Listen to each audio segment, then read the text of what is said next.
It used to be hard to find the exact auto parts you needed, and that meant spending a lot of time at swap meets. It's a different game now when you can order exactly what you need from eBay Motors. They have 122 million parts, so you can always find the right fitment. Spend less time searching and more time building with the eBay Motors app or visit ebaymotors.com. Let's ride.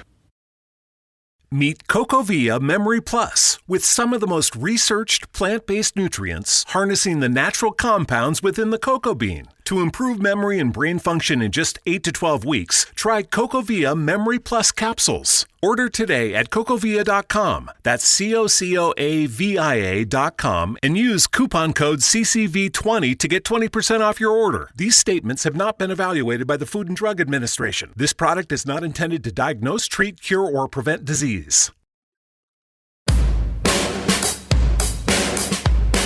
Hey everyone, this is the Almost World Podcast. Bringing to you mind-blowing interviews with guests from all over the world. So settle down, relax, and enjoy the show.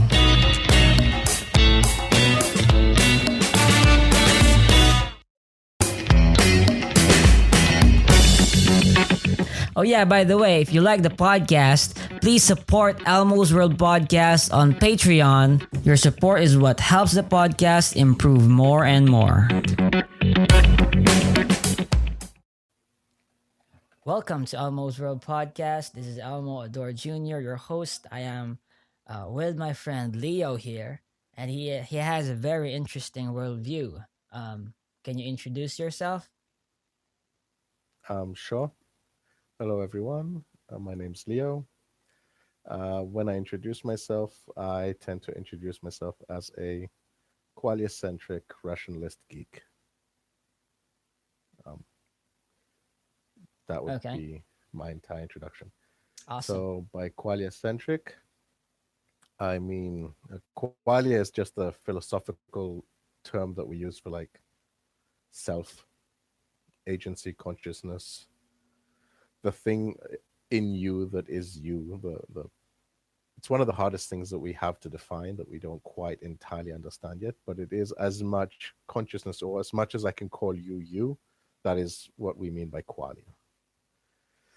And by saying that I'm qualiacentric, I mean that my values, my philosophy about ethics came to a conclusion that it is derived or comes about or is a concern about qualia, about consciousness, about self, about people, about agency, about their choices, so the experiences that those people have. And so my values, my morality is qualiacentric, is a concern over experiences. Okay, awesome. Over people. Okay. Can I ask you something? Rationally. Before we start, I'd like to ask you: do you is your worldview a physicalist, dualist, idealist? Where do you stand? I would define myself epistemologically as an evidentialist. Okay, but in terms of the ontology of of reality, do you think that it's purely physical? Sure. So you're I would define myself as evidentialist. So give me evidence and I will follow it.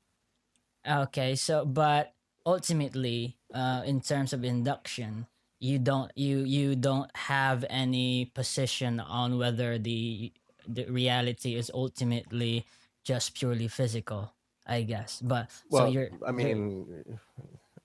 okay. So what do you mean by physical? You get a bit complicated there. Material. Again, even material we get is force material, is energy material. Energy and forces exist. We have evidence for them. Yeah, it's parts of the material universe. Okay, sure. Then now becomes what's not part of the material universe, and what evidence do we have that it exists? Mm-hmm. In as much as what I would say is, I don't know how many of your listeners know of Descartes. Yeah, they probably do. Good. Well, I'm a big. I love Descartes' kind of at least base solution. Question everything as much as you can and find that first essential building block that you can't question. Mm-hmm.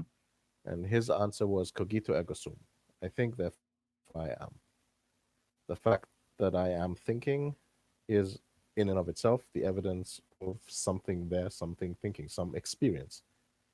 I have evidence of my experience. That is, in and of itself, the proof that I exist, that there is something there.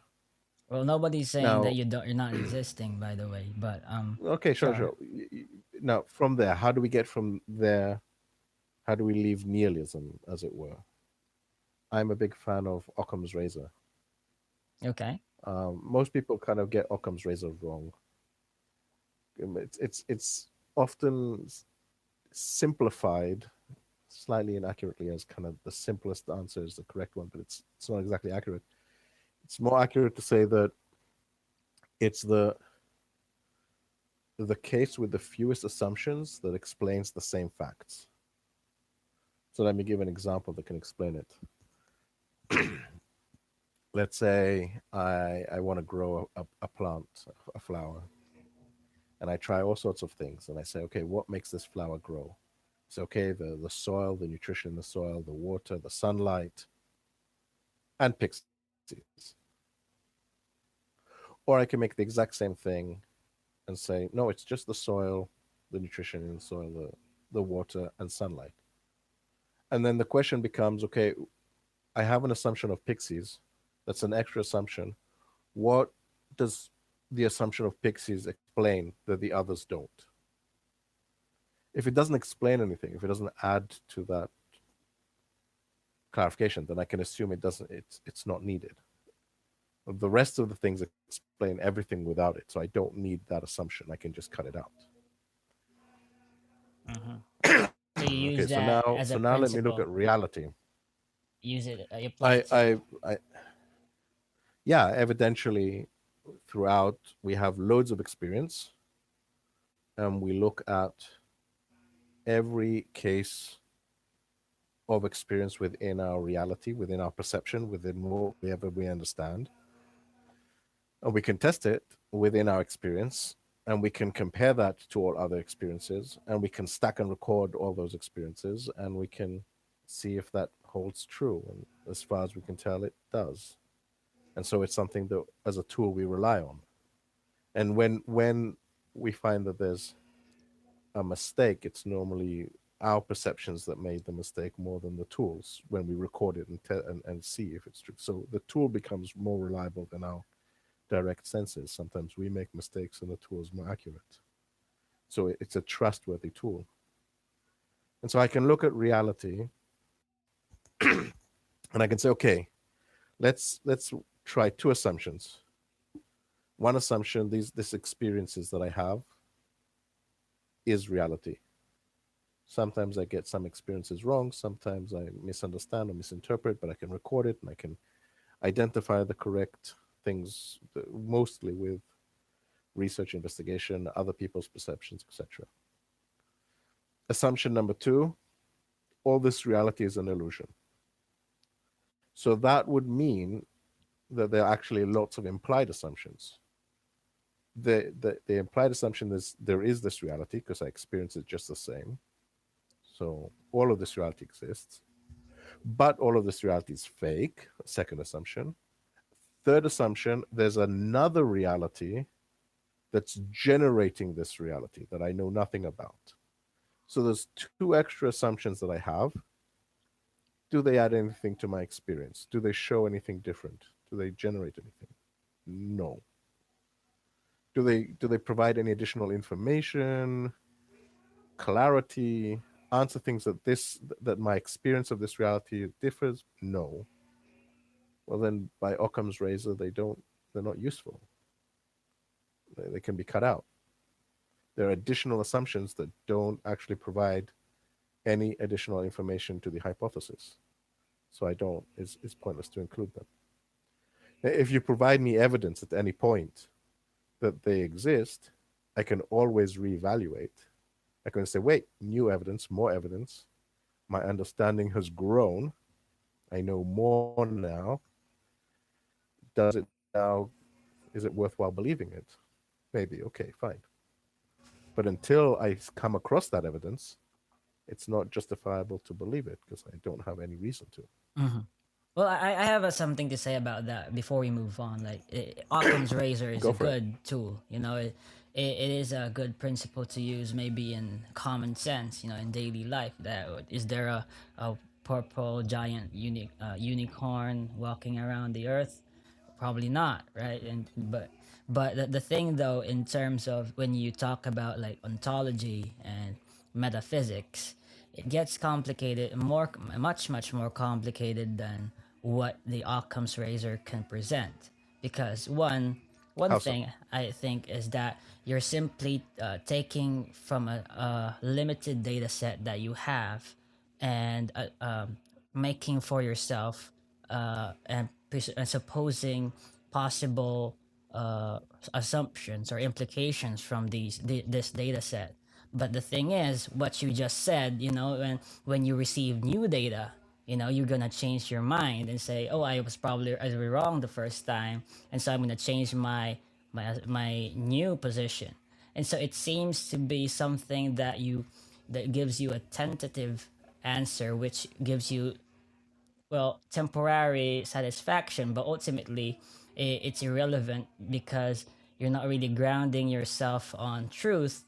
You're grounding yourself on your own assumptions. And to me, it's not enough to guarantee something that is the truth. You know what I mean?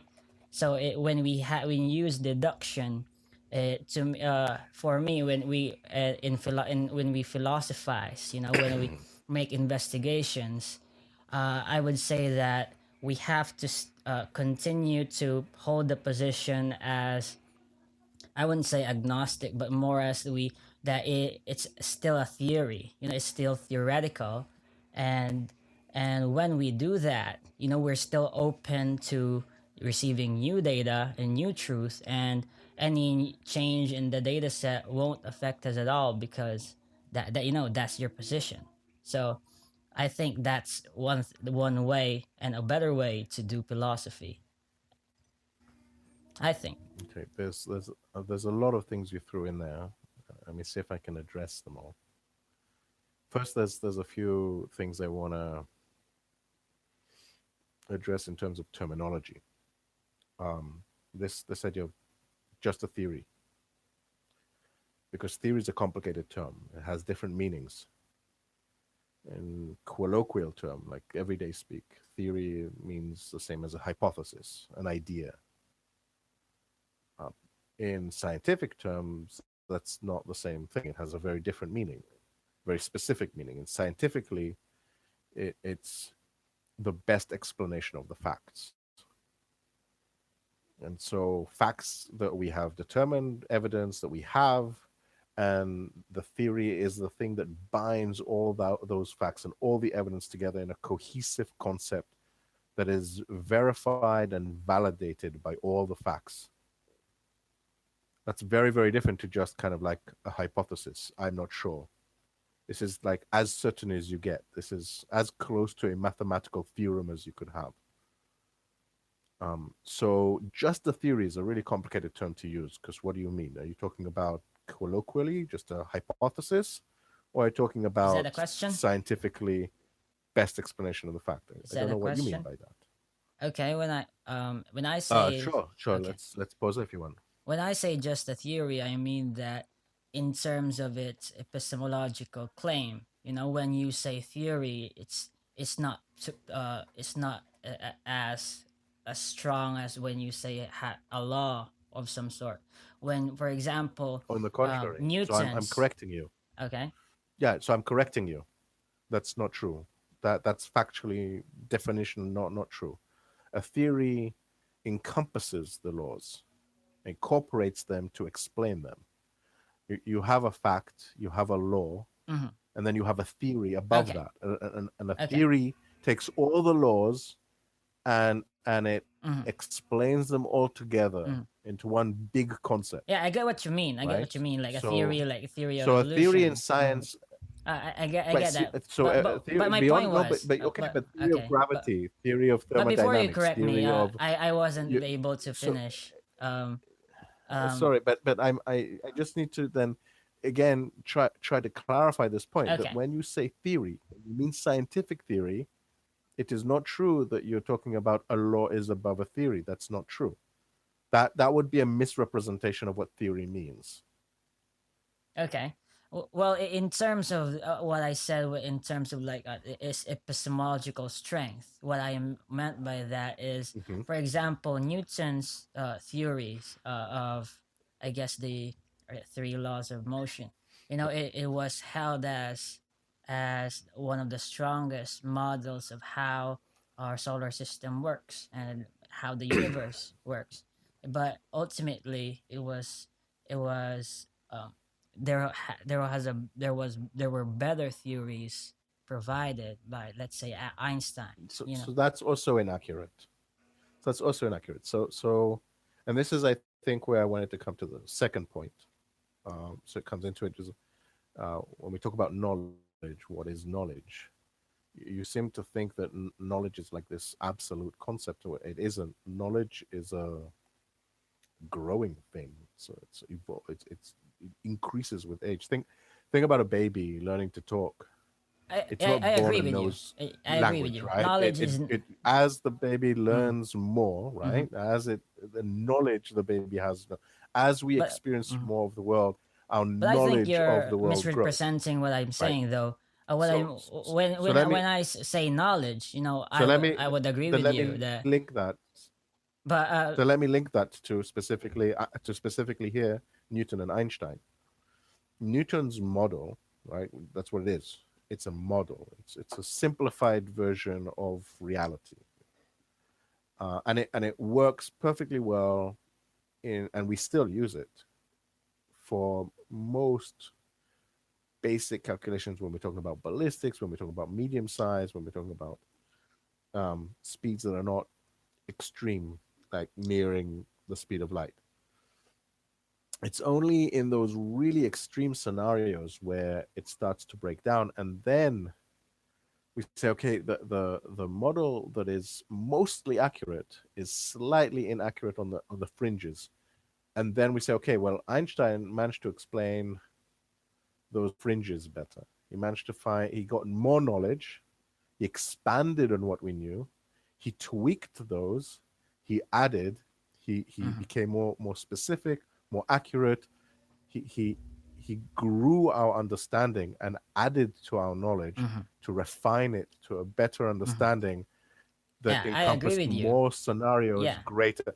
But that yeah. doesn't make what we knew previously like suddenly wrong or suddenly changeable or suddenly, it just means that we now know even more, even better.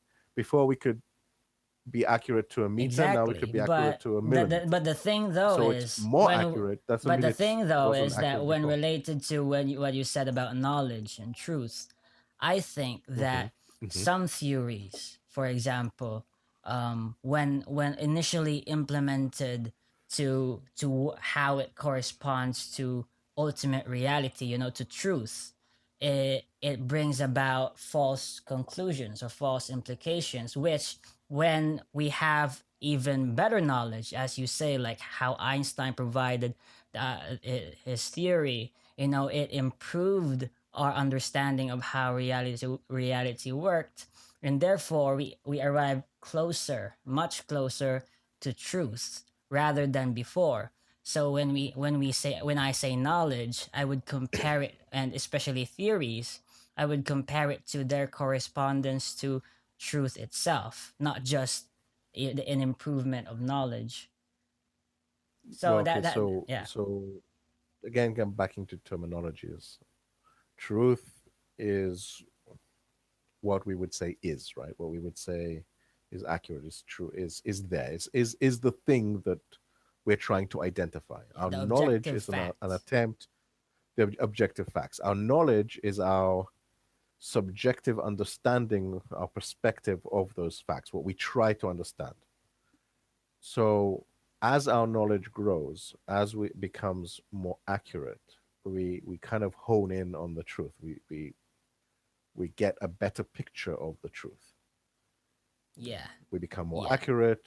We Exactly. discover more of it, Exactly. right? So we uncover more of the truth. Mm-hmm. So the truth is Exactly. there. We don't necessarily know what it is, Mm-hmm. and we grow our knowledge. So all these theories, they are a closer depiction of the truth. Mm-hmm.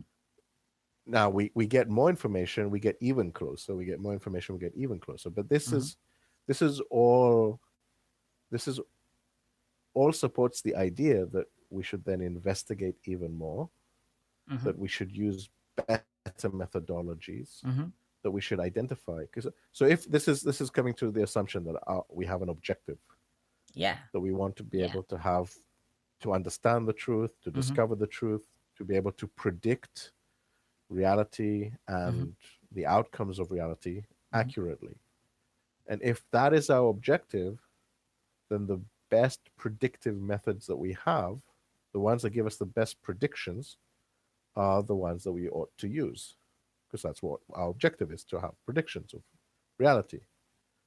And so the best predictive method we have is the scientific methodology, which in and of itself is being improved and refined, and as we learn more about how to refine the methodology. But this is the scientific methodology is the way in which we try to expand our knowledge and uncover the truth in the most efficient way.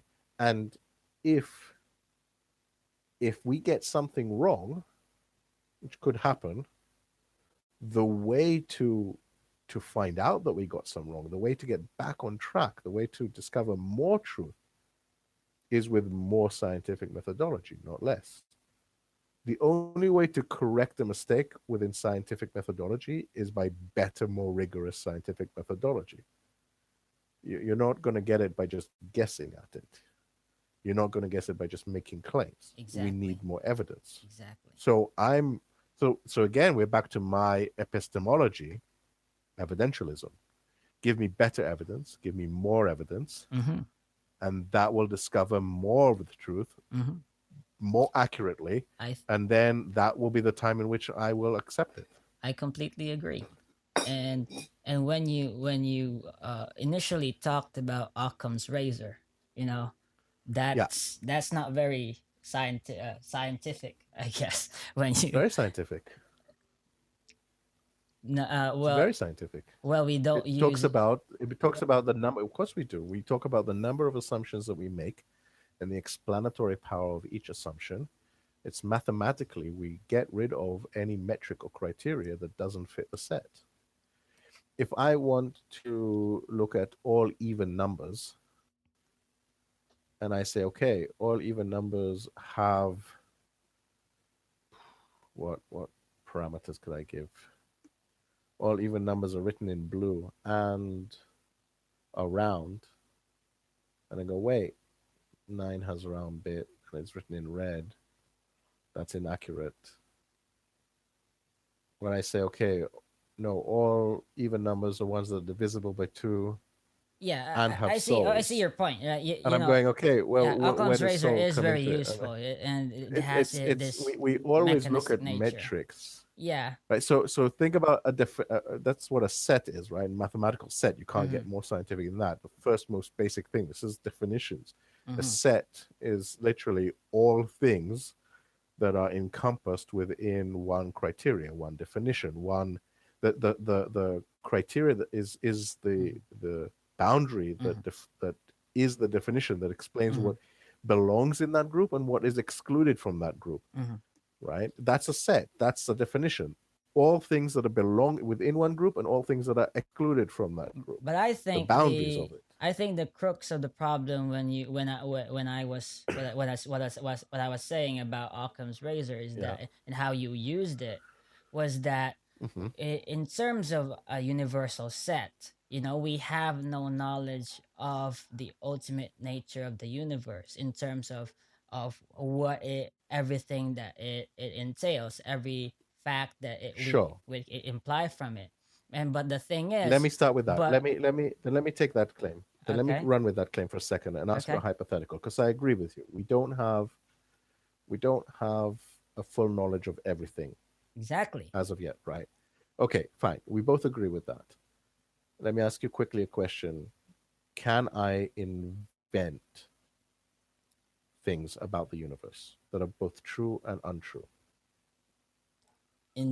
given In that I don't know everything about the universe? well, you can invent things that are already true. You're simply, in a way, But can I invent rediscovering things them. that are untrue? Well, No, uh, no, I'm not discovering them. I'm inventing. I'm talking about inventing. I'm talking about purely my imagination. Maybe by luck it happens to be also true, but I just invented it. I didn't check, didn't well, verify it. well, if it's I don't already true, know. then you didn't invent it.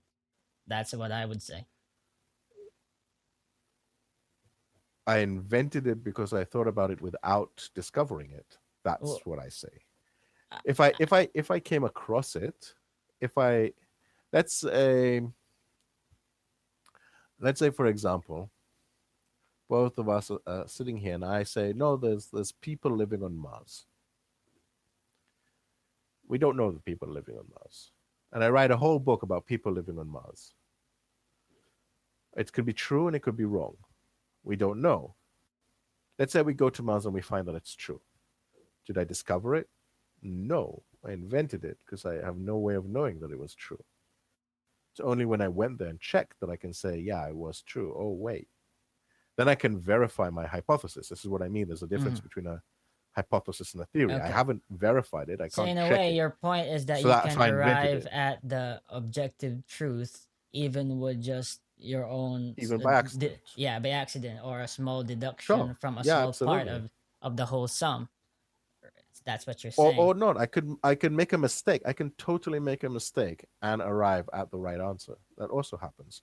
Okay, Let's say I I would tell you I would that say exactly. I would completely agree that there are truths that we stumble upon every day. You know. no, but I don't mean that. I can make a mistake Yeah.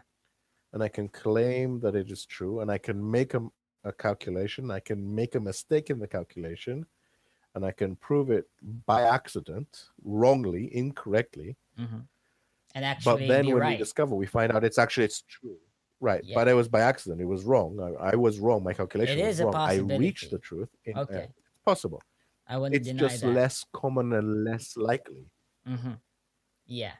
It's not. So I'm not saying it's impossible. I'm saying that the best way, the most reliable way, is with a scientific methodology. But I can accidentally stumble across the truth. It can happen.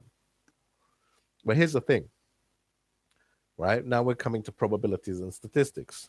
Yeah. Yeah. I could get something right. I could get something wrong. I'm more likely to get something wrong by inventing it than by discovering it. So if I care about the truth, I want the thing that gives me the highest odds of getting something right.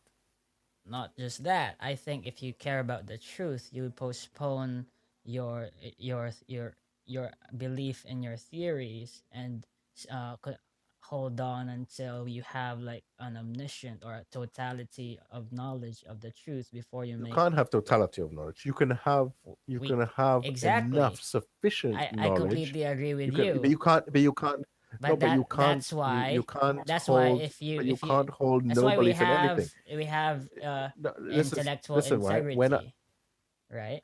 no. Here's the thing, right?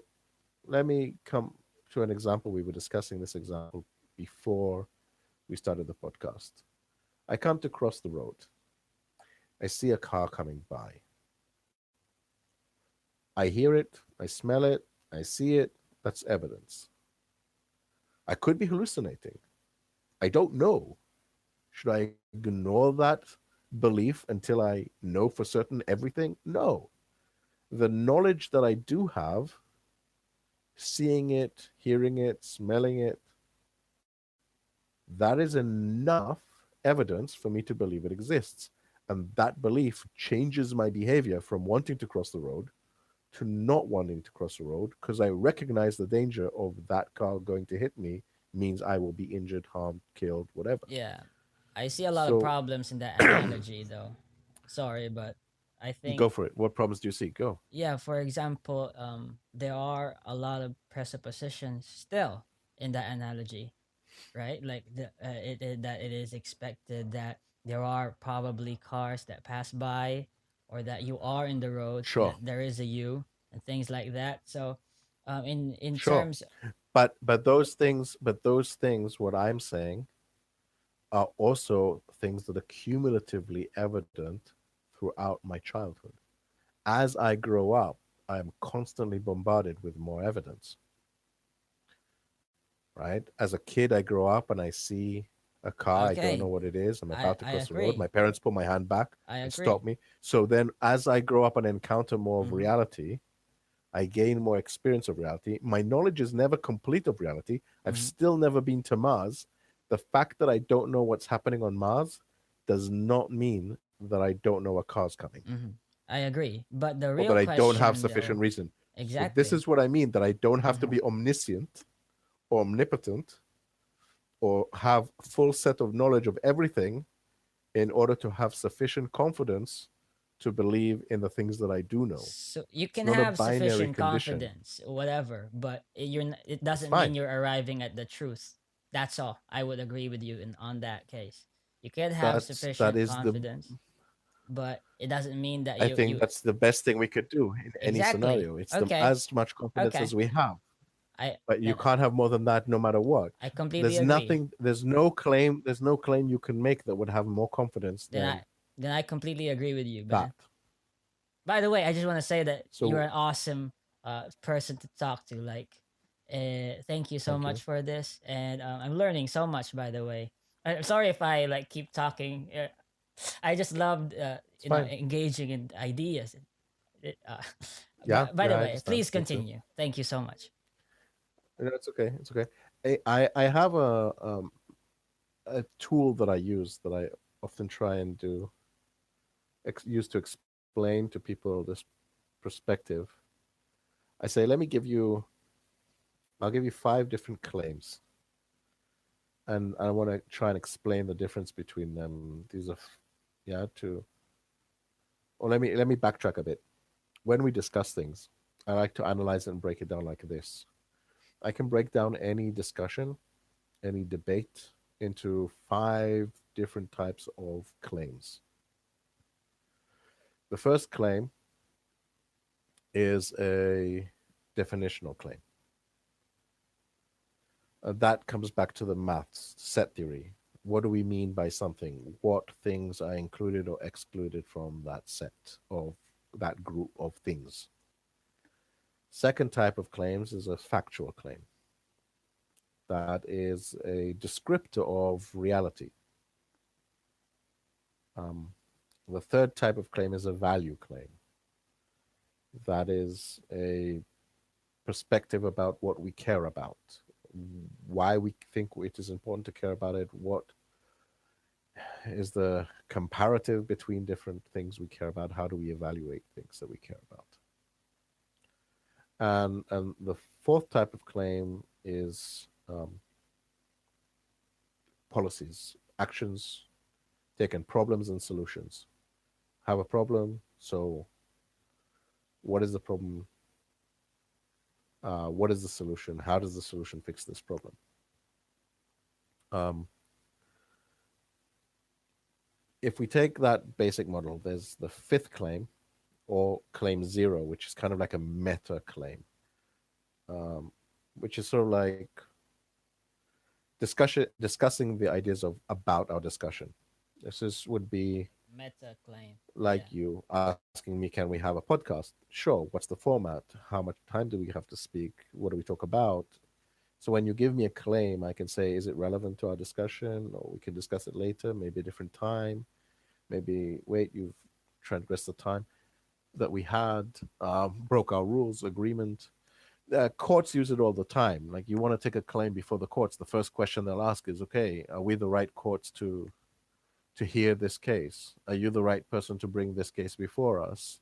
So there's a whole meta discussion about, is this the right format to have this discussion?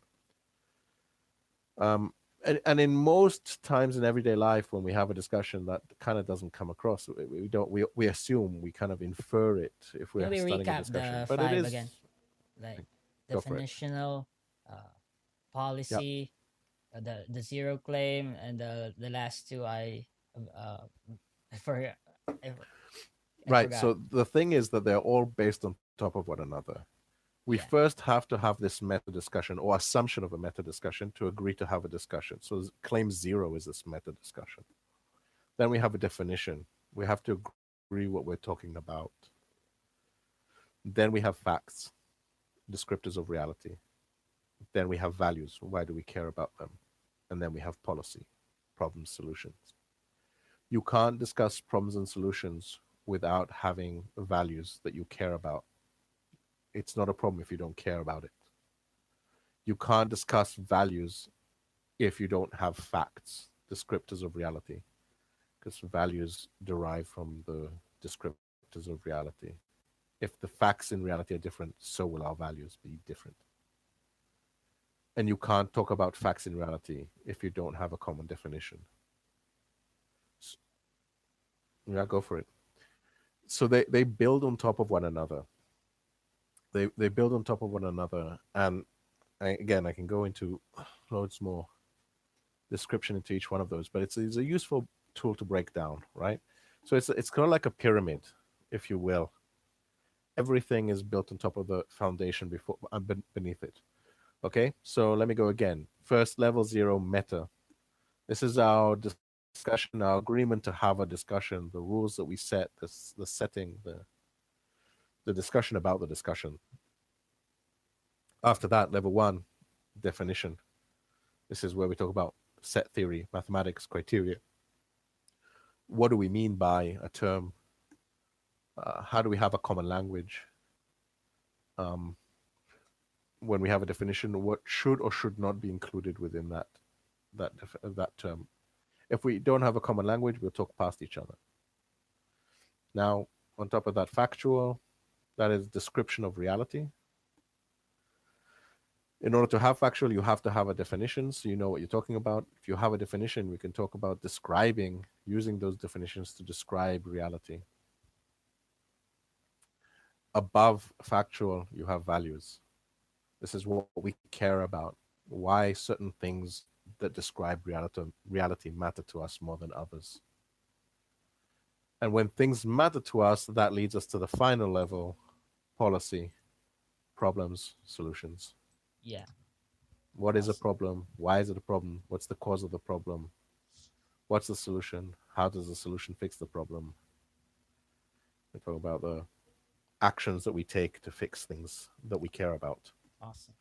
And every level you can go a level deeper in order to agree at what stage you have the discussion. But so let me start now that I've given you kind of this By the way, foundation. were those Yep. concepts like, did you like were what do you say that flagship, are you the one that flagships them, or the first one to use that model? Sort of.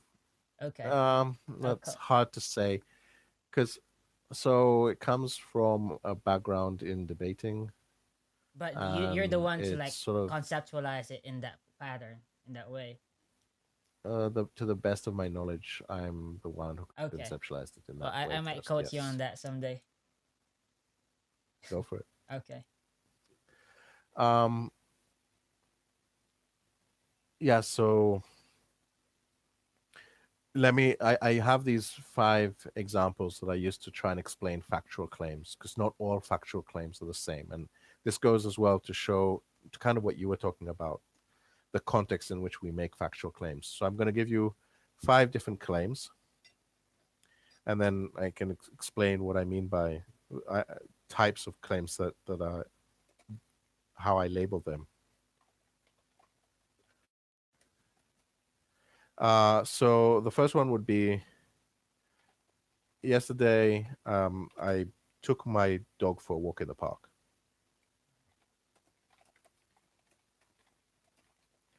Okay. Yeah. Are you good with that? Yeah. Okay. Yesterday, I took my dog for a walk in the park. The second claim would be yesterday, I flew my private jet to Mallorca.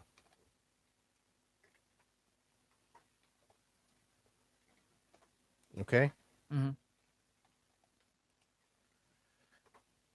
Um, Third claim.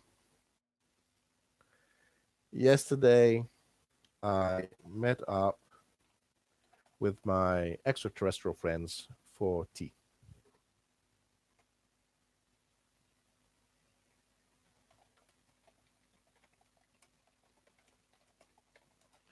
Okay? You still with me?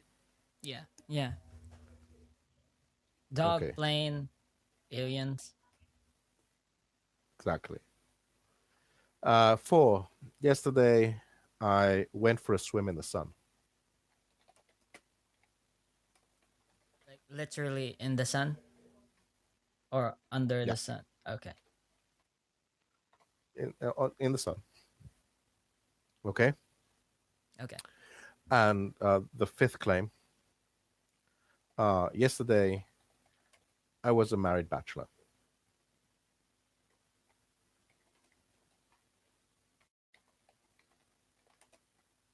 Okay?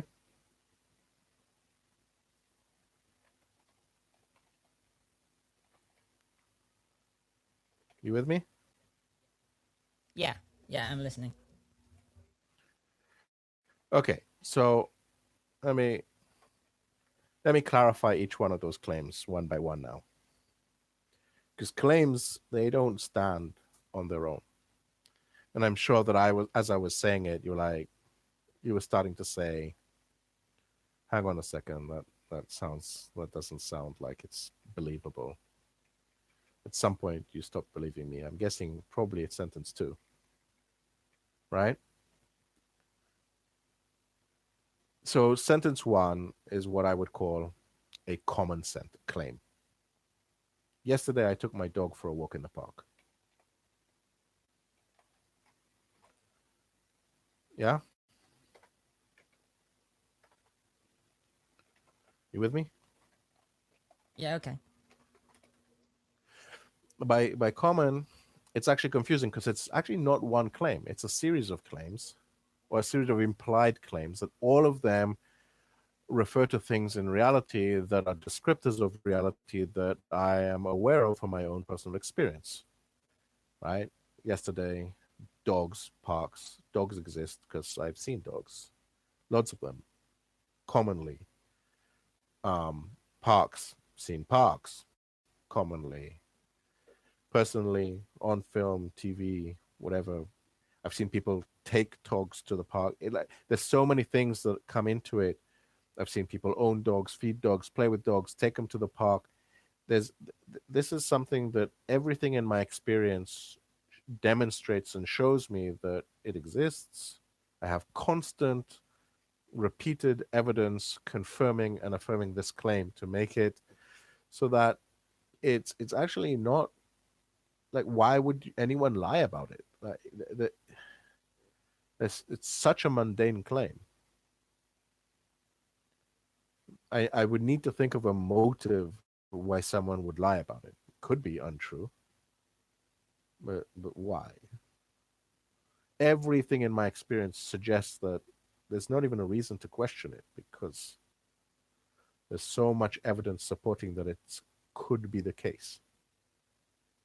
Right? Are you following me? Yeah. Yeah. Yeah. So I'm referring here to specifically levels of evidence. So here I'm talking about uncommon claim, the second claim. Yesterday I flew my private jet to Mallorca. Now here, I know that planes exist. I know that people own them. I know that Mallorca exists. I know that people fly there. But I also know that it's a very, very rare case, difficult case. Like, very few people own their own jet. Like, it's what, 1%, 1% of 1%. It's not a high number of the world that owns a private jet plane. It's a very small number of people that can afford to own. It's maybe even smaller than 1% of 1%. So now I have to say, okay, what are the odds that the person who owns that private jet is standing right here in front of me? Right? What are the odds that it is a person? And if it is a person, why would they be in this environment? What are the odds of that? There's nothing in that claim that is specifically unknown to exist, but the probability of the combination of events is very rare. You could definitely demonstrate it and prove it quite easily, right? I can take you to my jet and I can show you the lease and I can show you my ID and I can show you the ownership of it. I can even fly you to my jet. It's relatively quite simple to prove it. But it's very rare, to say the least. It's very uncommon claim to make. So it's not something I would necessarily believe or trust straight away. Okay, let me move claim number 3. Yesterday, I met up with my extraterrestrial friends for tea. Okay, tea might exist, and I might meet up with people, but extraterrestrial, maybe some people claim that they met extraterrestrial people, but we have no actual evidence outside of testimonials. No materials, no blood, no DNA, nothing that we can post and say, look, here, you can verify this as well, that it's not something that exists here on our world. It must be extraterrestrial, it must be outside of our world. We have no evidence for that it exists. And the mere lack of evidence is in and of itself evidence that it probably doesn't. Because for all our searching, for all our looking, we don't have anything to support that claim. Nothing. So it's not that it's necessarily wrong. It could be true. There's nothing to disprove it.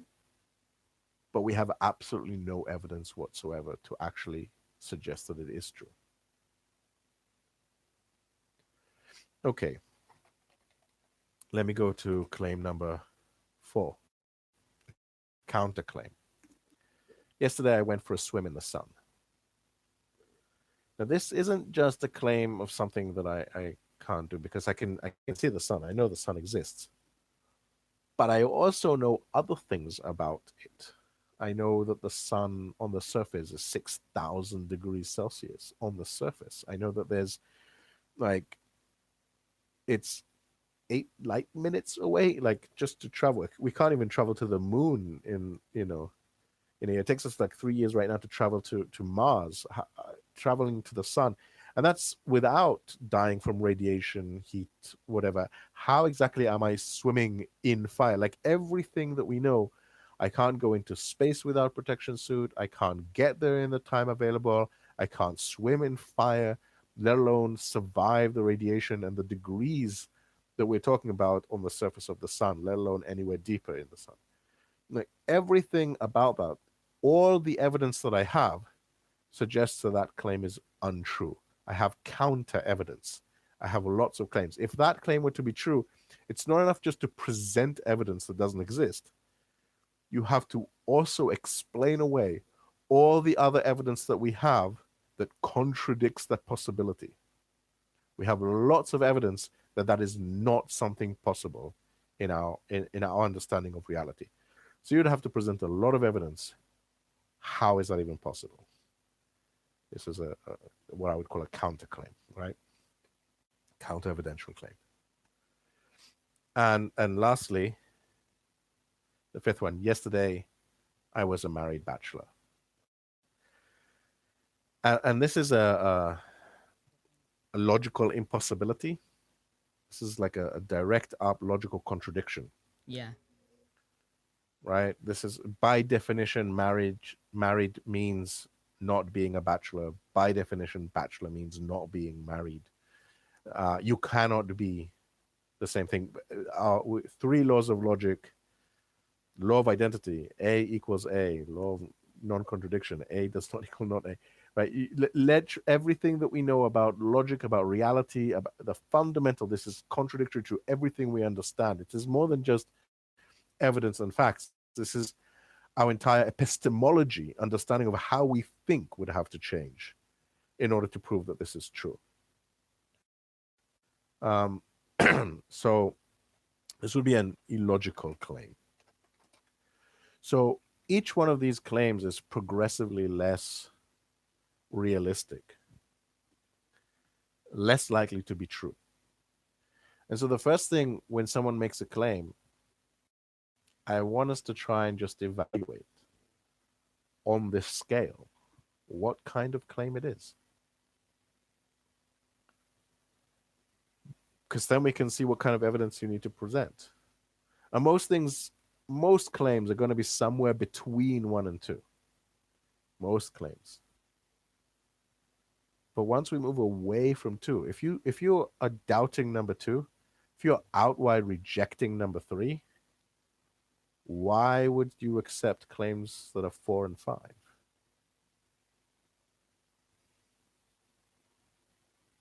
See what you mean? Are you with me on in this? terms of consistency, I guess, right? Like, Yeah, yeah. So any claim that you want to make, I just first want to ask, what kind of claim is it? What evidence do we have for it? And then we can try and evaluate the likelihood of it being true and whether or not we'd want to accept it as probably true or untrue. I guess I would concede that in terms of consistency, you have to if you're gonna like believe like the first and the second claim, or and then like uh there are things that the first and second claim imply that are contradictory to the third and fourth, then it wouldn't be consistent, and thus you would be incoherent and, well, committing Yeah, law. but you could also go even more. If you would disbelieve question 3, Mm-hmm. type of statements like 3, Mm-hmm. to then say, well, no, I disbelieve 3, but I will believe 4 and 5. That's also inconsistent. If you Yeah. start questioning at level 3, then 4 and 5 are less plausible, not more plausible. You should also reject those until such time as you could overcome the burden. And the burden is different depending on the type of claim that you make. Okay, I see what you're getting here. Okay, but so in a way Sure. you're gonna apply those that methodology and how to analyze claims and apply it to Yes. metaphysics and cosmology. Yes. Okay. Yes. Sure. Yep. Exactly right. Okay. I see no So problem in that. okay. So I hope I've addressed basically most of your concerns when you're talking about my evidentialism, my methodology. When you're saying, okay, I was talking about a limited data set. Sure, it is a limited data set, but it's a growing data set that's becoming more accurate with time. And the fact that I'm missing some elements of the data set does not impact on the parts of the data set that I do have. But before Not we knowing what happens in yeah, Mars okay. doesn't But affect the before fact that we I see a car in front of yeah, me. before we end this though, I want to tackle first your in terms of your value ethics though. Can you Sure. briefly dive into that before we end? Yeah, I mean, if you want, I'm happy to go a bit further because I thought you wanted to talk about theology as well. But let's start with values. Absolutely. Wait, Um, how about we just postpone it for a second episode because we're nearing an hour, and um, but are you okay with the second episode? Because I would love to continue sure. this conversation. But yeah, okay, Yeah, I would cool. be happy with that. Okay, so to end this first episode, Leo, one last question is that in terms of yeah, you said you admit that we have a limited data set, but because of our methodology and our growing knowledge, we are able to go closer to the truth. But do you think that it's uh not say good or beneficial, but it's actually right to say that this current model that we have is the right one? No, it's the best one. Okay, cool. Thank you. Well, it's the best one we have, and if we come up with anything better, then we change it and modify it. Awesome. And we use our tools that we have, such as towards our objective. So we defined our objective at the beginning, which was predictability of reality. Right? It's one of our major objectives, and we want something that is as accurate as possible to create the best models that give us the best, most accurate predictability of reality. And in that, we have a certain methodology that provides us to that goal, which is a scientific methodology. And that is the best methodology that we have. And if we find ways to improve it, which we always look for ways to improve it and tweak it and adjust it and become more rigorous, then we tweak it and adjust it. As our knowledge grows, as our understanding grows, as our ability to refine it grows, as our instruments become more accurate. So we refine it and we improve it. The only thing I'm saying is we shouldn't therefore reject the best tool we have for a crappy tool that doesn't work. Okay. Well, thank you, man. We're saying this isn't perfect. Well, thank you for your time, and let's do a 10-minute break. So that's the end of it. Thanks for tuning in, guys. This is your host, Elmo Ador Jr. And thank you for listening in. And please subscribe. Please follow us on Facebook. Please follow this. Please. Thanks.